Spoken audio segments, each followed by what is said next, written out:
Good morning. അപ്പോൾ നമ്മുടെ ഇന്നത്തെ റെസിപ്പി എന്ന് പറയുന്നത് വളരെ എളുപ്പത്തിൽ തയ്യാറാക്കാൻ പറ്റുന്ന ഒരു തൈര് കറിയാണ് കേട്ടോ.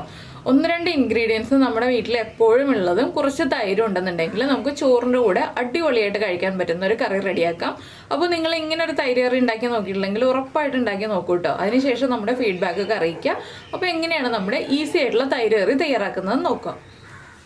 നമുക്ക് നമ്മുടെ ഇൻഗ്രീഡിയൻസ് നോക്കാം. ഞാനിപ്പോൾ 1 കപ്പ് കട്ട തൈര് എടുത്തിട്ടുണ്ട്. അധികം പുളിയില്ലാത്ത തൈര് എടുക്കുക കേട്ടോ. അതുപോലെ തന്നെ അധികം വെള്ളമില്ലാത്ത തൈര് എടുക്കുക. വെള്ളം കൂടിയ തൈരാണെങ്കിൽ ഈ ഒരു കറിക്ക് അധികം ടേസ്റ്റ് ഉണ്ടാവില്ല. പിന്നെ എടുത്തിരിക്കുന്നത് നല്ല പഴുത്ത ഒരു തക്കാളി എടുത്തിട്ടുണ്ട്. ഒരു ചെറിയ സവോള എടുത്തിട്ടുണ്ട്. തക്കാളി അത്യാവശ്യം വലിപ്പമുള്ള തക്കാളി ആയിരിക്കണം, സവോള ചെറുതായിരിക്കണം, അല്ലെങ്കിൽ ഒരു സവോളയുടെ പകുതി എടുക്കാം. ഒരു പീസ് ഇഞ്ചി എടുത്തിട്ടുണ്ട്. പിന്നെ നമ്മുടെ എരിവനുസരിച്ച് പച്ചമുളക് എടുക്കാം. ഞാനിപ്പോൾ 3 പച്ചമുളക് എടുത്തിട്ടുണ്ട്. 2 തണ്ട് കറിവേപ്പില എടുത്തിട്ടുണ്ട്. അപ്പോൾ ആദ്യം നമുക്ക് ഈ തക്കാളി ഒന്ന് ചെറുതായിട്ട് കട്ട് ചെയ്തിട്ട് കുറച്ച് കാര്യങ്ങളൊക്കെ ഒന്ന് മിക്സ് ചെയ്ത് വെക്കാനുണ്ട്. അത് ആദ്യം ചെയ്യാം. അതിനുശേഷം നമുക്ക് ബാക്കിയുള്ള കാര്യങ്ങളൊക്കെ ചെയ്യാം. അപ്പോൾ ഞാൻ തൈര് ഉടച്ചെടുത്തിട്ടില്ല. തൈരൊന്നൊരു വിസ്ക് യൂസ് ചെയ്തിട്ട് അല്ലെങ്കിൽ ഒരു ഫോർക്ക് യൂസ് ചെയ്തിട്ട് ഉടച്ചെടുക്കുക. മിക്സിയിൽ അടിച്ചെടുക്കേണ്ട ആവശ്യമില്ല. അപ്പോൾ ആദ്യം നമുക്ക് തക്കാളി കട്ട് ചെയ്യാം. ഇപ്പോൾ നമ്മുടെ തക്കാളി ഇതാ ഈ ഒരു വലിപ്പത്തിൽ ചെറിയ വലിപ്പമുള്ള പീസുകളായിട്ട്, ഒരുപാട് വലിയ പീസുകളായിട്ടല്ല, അത്യാവശ്യം വലിപ്പമുള്ള പീസുകളായിട്ട് കട്ട് ചെയ്തെടുത്തിട്ടുണ്ട്. ഇതിലേക്ക് ഞാൻ പച്ചമുളക് ഒന്ന് സ്പ്ലിറ്റ് ചെയ്തിട്ട് കുറുകെ കട്ട് ചെയ്ത് അതും ചേർത്തിട്ടുണ്ട്. എരിവ് കിട്ടാനാണ് നമ്മൾ പച്ചമുളക് ഇങ്ങനെ സ്പ്ലിറ്റ് ചെയ്തിട്ട് കുറുകെ കട്ട് ചെയ്ത് ചേർക്കുന്നത്. അതുപോലെ തന്നെ ഈ ഒരു കറിക്ക് ആവശ്യമായിട്ടുള്ള ഉപ്പ്, ഒരു 2 ടേബിൾ സ്പൂൺ തൈരും കൂടി ചേർത്ത് ഇതൊന്ന് മിക്സ് ചെയ്ത് വയ്ക്കാം. ഇതിങ്ങനെ മിക്സ് ചെയ്യുമ്പോൾ എന്താണെന്ന് വെച്ചാൽ നമ്മുടെ തൈരിലേക്ക് ആ തക്കാളിയുടെ പുളിയും അതുപോലെ തന്നെ പച്ചമുളകിൻ്റെ എരിവും ഒക്കെ വേഗം മിക്സ് ആയി കിട്ടും. പിന്നെ നമുക്ക് കറി ആക്കുമ്പോൾ ഒരുപാട് സമയം കുക്ക് ചെയ്യാത്തതുകൊണ്ട് വേഗം തന്നെ ആ ഒരു തൈരിൻ്റെ ഇതിലേക്കുള്ള ഫ്ലേവറും പിടിച്ചു വരും. അതിനാണ് നമ്മൾ ഇതുപോലെ മിക്സ് ചെയ്ത് വെക്കുന്നത്. അപ്പോൾ ഇത് ആദ്യം മിക്സ് ചെയ്ത് മാറ്റി വയ്ക്കുക. ഇതിന് ശേഷം നമ്മളിനി സവോളയൊക്കെ ഒന്ന് ചെറുതായിട്ട് കട്ട് ചെയ്തെടുക്കുക. സവോള കട്ട് ചെയ്തെടുക്കാം, ഇല്ലാന്നുണ്ടെങ്കിൽ ഒരു 10 ഉള്ളി എടുക്കാം കേട്ടോ സവോളയ്ക്ക് പകരമായിട്ട്. അപ്പോൾ ഞാനിപ്പോൾ സവോളയാണ് എടുക്കുന്നത്, നിങ്ങൾക്ക് ഉള്ളി എടുത്താലും മതി. അപ്പോൾ ഇത് ആദ്യം മാറ്റി വയ്ക്കാം. ഇനി നമുക്ക് സവോള കട്ട് ചെയ്യാം. അപ്പോൾ നമ്മൾ സവോളയൊക്കെ കട്ട് ചെയ്ത് വെച്ചു, ഇഞ്ചി ചെറുതായിട്ട് കട്ട് ചെയ്ത് വെച്ചു. ഇതിലെല്ലാ കാര്യങ്ങളും ചെറുതായിട്ട് കട്ട് ചെയ്ത് വയ്ക്കാം കേട്ടോ. പിന്നെ ഞാനൊരു ചട്ടി വെച്ചിട്ട് ചട്ടിയിലേക്ക് വെളിച്ചെണ്ണ ഒഴിച്ചിട്ടുണ്ട്. ഇതിലേക്ക് നമുക്കൊരു 1 ടീസ്പൂൺ കടുക് ചേർത്ത് കൊടുക്കാം. കടുക് ഒന്ന് പൊട്ടി തുടങ്ങുമ്പോൾ പിന്നെ നമ്മൾ ചേർക്കുന്നത് 1/4 ടീസ്പൂൺ ഉലുവ. ഇനി ഇതിലേക്ക് നമ്മൾ ചേർക്കുന്നത് ഒരു വറ്റൽമുളക് 2 ആക്കിയത്. എന്താണെന്ന് വെച്ചാൽ ചെറിയ ക്വാണ്ടിറ്റിയല്ല എല്ലാം ചെയ്യുന്നുള്ളൂ, അതുകൊണ്ടാണ് ഒരു വറ്റൽമുളക് ചേർക്കുന്നത്. പിന്നെ നമ്മൾ കട്ട് ചെയ്ത് വെച്ചിരിക്കുന്ന ഇഞ്ചി, സവോള കട്ട് ചെയ്തത്, അതുപോലെ തന്നെ കറിവേപ്പില.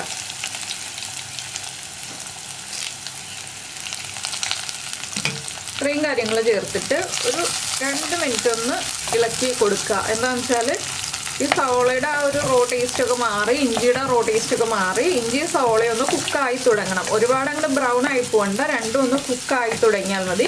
ഇതിൽ കുക്കിംഗ് ടൈമൊക്കെ വളരെ കുറവാണ്. അപ്പോൾ ഇപ്പോൾ നമ്മൾ ഉപ്പ് ചേർക്കേണ്ട, നമ്മൾ തൈരും തക്കാളിയും എല്ലാം ചേർത്ത് മിക്സ് ചെയ്ത് വെച്ചപ്പോൾ ഉപ്പ് ചേർത്തിട്ടുണ്ട്.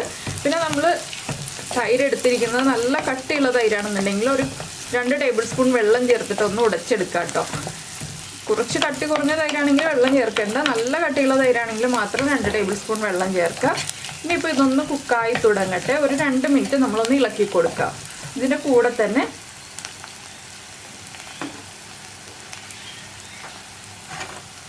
ഒരു 1/2 ടീസ്പൂൺ മഞ്ഞൾപ്പൊടിയും കൂടി ചേർക്കുക.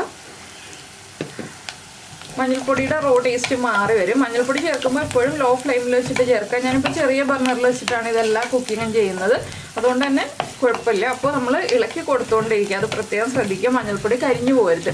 ഇപ്പോൾ 2 മിനിറ്റ് കഴിഞ്ഞിട്ട് നമുക്കിനി ബാക്കിയുള്ള കാര്യങ്ങളൊക്കെ ആഡ് ചെയ്യാം.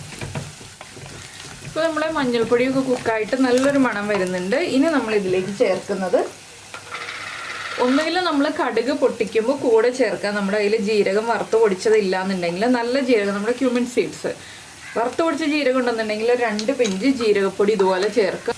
വറുത്ത് പൊടിക്കാത്ത ജീരകമാണ് കയ്യിലുള്ളതെന്നുണ്ടെങ്കിൽ ഒരു 1/4 ടീസ്പൂൺ ജീരകവും കൂടി കടുകും ഉലുവയും പൊട്ടി കഴിയുമ്പോൾ ചേർക്കുക കേട്ടോ.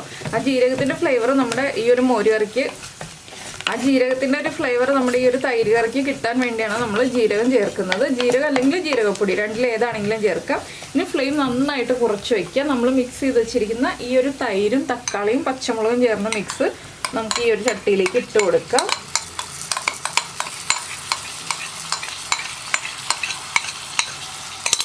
ഇനി ഇതെല്ലാം ചേർത്ത് നന്നായിട്ടൊന്ന് ഇളക്കി മിക്സ് ചെയ്യുക. ഫ്ലെയിം ലോ ആയിരിക്കണം, പ്രത്യേകം ശ്രദ്ധിക്കുക, ഇല്ലെങ്കിൽ തൈര് പിരിഞ്ഞു പോവും.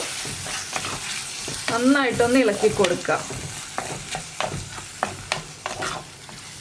ഇതിൽ പിന്നെ ഒരു കാര്യം ശ്രദ്ധിക്കേണ്ടത് എന്താണെന്ന് വെച്ചാൽ നന്നായിട്ട് പഴുത്ത തക്കാളി തന്നെ എടുക്കുക. അധികം പഴുക്കാത്ത തക്കാളി എടുത്തിട്ടുണ്ടെങ്കിൽ ആ തക്കാളിക്ക് പുളി കൂടുതലായിരിക്കും. അപ്പോൾ അതും കൂടി നമ്മളൊന്ന് ശ്രദ്ധിക്കണം. ഇത് ചേർത്ത് ഒന്ന് ഇളക്കി മിക്സ് ചെയ്തതിന് ശേഷം നമുക്ക് ഉടനെ തന്നെ നമ്മുടെ തൈരൊക്കെ ലൂസായി തുടങ്ങി. ഇതിലേക്ക് നമുക്കിനി നമ്മൾ ബാക്കി വെച്ചിരിക്കുന്ന തൈരുണ്ടല്ലോ, ആ തൈരും കൂടി ചേർത്ത് മിക്സ് ചെയ്യാം. ഫ്ലെയിം ലോ ആയിരിക്കണം, അല്ലെങ്കിൽ ഫ്ലെയിം ഓഫ് ചെയ്യാം നമുക്ക് ഈ ഒരു സമയത്ത്. അതിനുശേഷം നമുക്ക് ഫ്ലെയിം ഓൺ ചെയ്യാവുന്നതാണ് കേട്ടോ. ഈ തൈരൊക്കെ ചേർത്ത് മിക്സ് ചെയ്ത് കഴിഞ്ഞിട്ട് ഫ്ലെയിം ഓൺ ചെയ്യാവുന്നതാണ്. ഇപ്പോൾ തിളച്ചു പോകും എന്നുണ്ടെങ്കിൽ ഫ്ലെയിം ഓഫ് ചെയ്യാവുന്നതാണ്.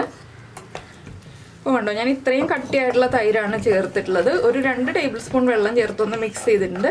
അപ്പോൾ നിങ്ങൾക്ക് ഇത്രയും തിക്കായിട്ടുള്ള ഒരു കറി വേണ്ടാന്നുണ്ടെങ്കിൽ കുറച്ചുകൂടി വെള്ളം ചേർത്ത് ലൂസാക്കാവുന്നതാണ്. പക്ഷേ ഞാൻ ആദ്യമേ പറഞ്ഞല്ലോ, ഇതുപോലെ തിക്കായിട്ടുള്ള ഒരു കറിക്കാണ് ടേസ്റ്റ് കൂടുതൽ. ഇനി ഇതൊരു 1 മിനിറ്റോളം ലോ ഫ്ലെയിമിൽ വെച്ചിട്ട് ഒന്ന് ഇളക്കി കൊടുക്കുക, ആ തൈരൊന്ന് ചൂടായി വരാനായിട്ട്. അപ്പോൾ പുളിയുള്ള തൈരാണെന്നുണ്ടെങ്കിൽ ഒരു 2 പിഞ്ച് പഞ്ചസാരയും കൂടി ചേർക്കുക. പുളി കുറഞ്ഞ തൈരാണെന്നുണ്ടെങ്കിൽ പഞ്ചസാരയൊന്നും ചേർക്കേണ്ട ആവശ്യമില്ല. അപ്പോൾ ഇതൊന്ന് ചൂടായി വന്നു കഴിഞ്ഞിട്ടുണ്ടെങ്കിൽ നമ്മുടെ കറി റെഡിയായി. വളരെ ഈസി ആയിട്ട് ഉണ്ടാക്കാൻ പറ്റുന്ന ഒരു തൈര് കറിയാണ്. അപ്പോൾ നിങ്ങൾ ഇതുപോലൊരു തൈര് കറി ഉണ്ടാക്കി നോക്കിയിട്ടില്ല എന്നുണ്ടെങ്കിൽ ഉറപ്പായിട്ടും ട്രൈ ചെയ്യൂ കേട്ടോ.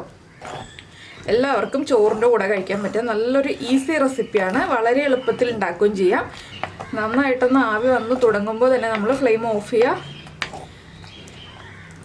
ഏറ്റവും ഈസി അല്ലേ? അപ്പോൾ ഉണ്ടാക്കി നോക്കിയിട്ട് അഭിപ്രായങ്ങളൊക്കെ ഒന്ന് കമൻറ്റ് ചെയ്യാൻ മറന്നു പോകരുത്. അതുപോലെ തന്നെ നമ്മുടെ ചാനൽ ആദ്യമായിട്ട് കാണുകയാണെങ്കിൽ നമ്മുടെ വീഡിയോ പ്രസൻറ്റ് ചെയ്യുന്ന രീതിയൊക്കെ ഇഷ്ടമായിരുന്നുണ്ടെങ്കിൽ നമ്മുടെ ചാനലൊന്ന് സബ്സ്ക്രൈബ് ചെയ്ത് സപ്പോർട്ട് ചെയ്യണേ. സബ്സ്ക്രൈബ് ചെയ്യുന്നതിന് ഈ വീഡിയോയുടെ താഴെയുള്ള റെഡ് സബ്സ്ക്രൈബ് ബട്ടൺ ഒന്ന് ക്ലിക്ക് ചെയ്യുക. ആൻഡ് റൈറ്റ് സൈഡിലുള്ള ബെല്ലൈക്കണും ക്ലിക്ക് ചെയ്യുക.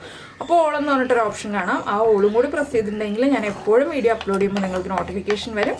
അപ്പോൾ ഇതാ ഞാൻ ഫ്ലെയിം ഓഫ് ചെയ്തു. കറിയിൽ നിന്ന് നന്നായിട്ട് ആവിയൊക്കെ വരുന്നുണ്ട്.